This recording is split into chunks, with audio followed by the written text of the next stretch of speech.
बहुत समय पहले की बात है। मुल्तान यानी कि पंजाब का रहने वाला एक ब्राह्मण उत्तर भारत में आकर बस गया। जिस घर में वह रहता था उसकी ऊपरी मंजिल में कोई मुगल दरबारी रहता था। प्रातः नित्य ऐसा संयोग बन जाता कि जिस समय ब्राह्मण नीचे गीत गोविंद के पद गाया करता, उसी समय मुगल ऊपर से उतरकर दरबार को जाया करता था। ब्राह्मण के मधुर स्वर तथा गीत गोविंद की ललित आभा से आकृष्ट होकर वह सीढ़ियों में ही कुछ देर रुककर सुना करता था। जब ब्राह्मण को इस बात का पता चला तो उसने उस मुगल से पूछा कि सरकार, आप इन पदों को सुनते हैं पर कुछ समझ में भी आता है? मुगल ने कहा, समझ में तो एक लफ्ज भी नहीं आता है, पर न जाने क्यों उन्हें सुनकर मेरा दिल गिरफ्त हो जाता है। तबीयत होती है कि खड़े खड़े इन्हें ही सुनता रहूं। आखिर किस किताब में से आप इन्हें गाया करते हैं? ब्राह्मण बोला, सरकार, गीत गोविंद के पद हैं ये। यदि आप पढ़ना चाहें तो मैं आपको पढ़ा दूंगा। इस प्रस्ताव को मुगल ने स्वीकार कर लिया और कुछ ही दिनों में उन्हें सीखकर स्वयं उन्हें गाने लग गया। एक दिन ब्राह्मण ने उन्हें कहा, आप गाते तो हैं लेकिन हर किसी जगह इन पद को नहीं गाना चाहिए। आप इन अद्भुत अष्टापदियों के रहस्य को नहीं जानते, क्योंकि जहाँ कहीं ये गाए जाते हैं भगवान श्री कृष्ण वहाँ स्वयं उपस्थित रहते हैं। इसलिए आप एक काम करिए, जब कभी भी आप इन्हें गाएं तो श्याम सुंदर के लिए एक अलग आसन बिछा दिया करें। मुगल ने कहा, वह तो बहुत मुश्किल है। बात यह है कि हम लोग दूसरे के नौकर हैं और अक्सर ऐसा होता है कि दरबार से वक्त बेवक्त बुलावा आ जाता है और हमको जाना पड़ता है।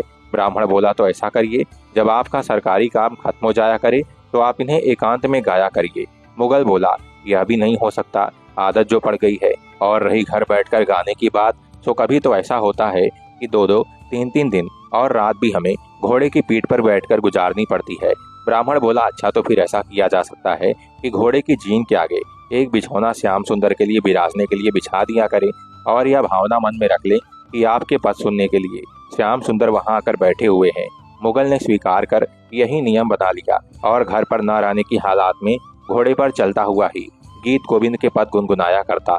एक दिन अपने अफसर के हुक्म से उसे जैसा खड़ा था उसी हालात में घोड़े पर सवार होकर कहीं जाना पड़ा।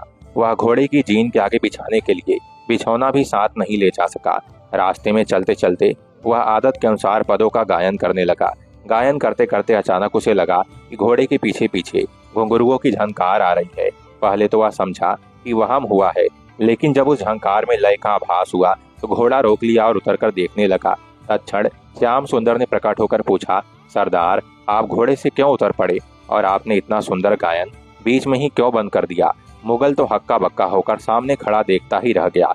भगवान की रूप माधुरी को देखकर वह इतना भाव विवल हो गया कि मुंह से आवाज ही नहीं निकलती थी। आखिर बोला, आप संसार के मालिक होकर भी मुझ मुगल के घोड़े के पीछे पीछे क्यों भाग रहे थे? भगवान ने मुस्कुराते हुए कहा, भाग नहीं रहा, मैं तो आपके पीछे पीछे नाचता हुआ आ रहा हूँ। क्या तुम नहीं जानते हो कि जिन पदों को तुम गा रहे थे वो कोई साधारण काव्य नहीं है? तुम आज मेरे लिए घोड़े पर गद्दी बिछाना भूल गए तो क्या मैं नाचना भी भूल जाऊं? मुगल को अब मालूम हुआ कि मुझसे अब कितना भारी अपराध बन गया है। यह सब इसलिए हुआ कि वह पराधीन था। दूसरे दिन प्रातः ही उसने नौकरी से त्याग पत्र दे दिया और वैराग्य लेकर श्याम सुंदर के भजन में लग गया। सही है, एक बार उन महाप्रभु की रूप माधुरी को देख लेने के बाद संसार में और क्या शेष रह जाता है। यही मुगल भक्त बाद में प्रभु कृपा से मीर माधव नाम से विख्यात हुए। बोलिए भक्त वत्सल भगवान की जय। हरे कृष्ण, राधे राधे।